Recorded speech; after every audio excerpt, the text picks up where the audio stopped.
Hello and welcome to another episode at Go Beyond Sports with me, Sonali Gupta. And we have with us interesting story of players and people from sports.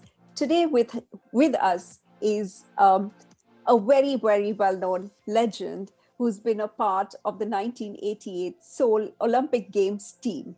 We are very, very privileged and honored to have with us Miss Lee Capes from Australia.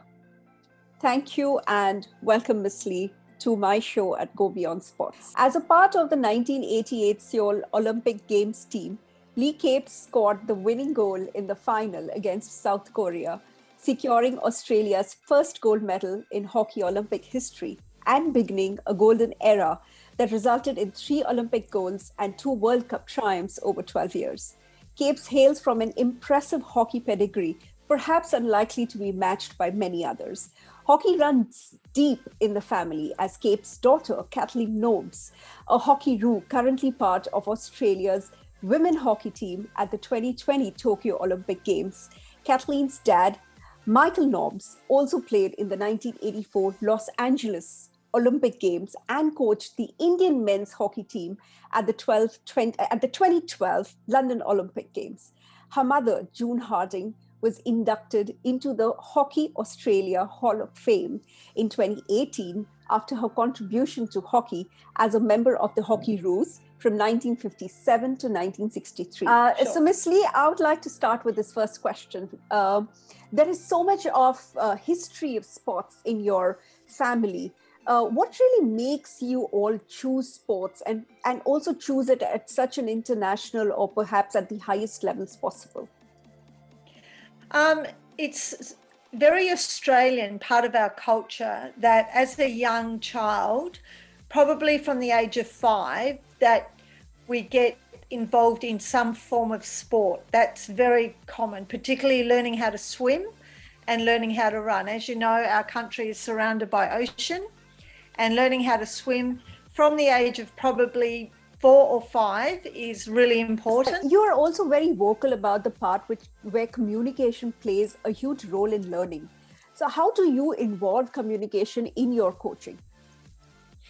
As a coach, and I've done a lot of coaching, particularly of juniors, and this is something I noticed a difference between coaching in Australia and coaching in India, watching coaching in India. I feel that a lot of coaching in India is the coach or the teacher telling and the student listening and doing. Whereas in Australia, and I think this is a culture difference as well, right. It's a very two-way communication. So to me, what I said earlier is one way, tell, do, whereas in Australia, it's two-way. We're always encouraging the children to ask and to comment, and we encourage them by saying, in this situation, what do you think we should do? What, according to you, is the most underrated yet extremely vital field position in hockey? How would you compare the infrastructure in Indian hockey setup to that in Australia, basis on what we have currently and basis on the way that Indians are now doing in hockey? What are the few things that you have taken from the Indian way of sports and from the cultures here for the sport?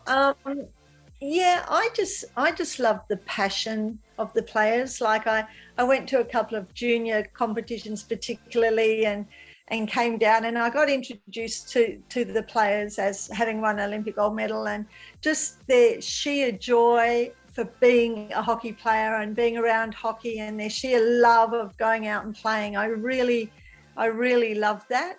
What would be the one tip or a trick that you would give to the hockey players out there watching and hearing you today?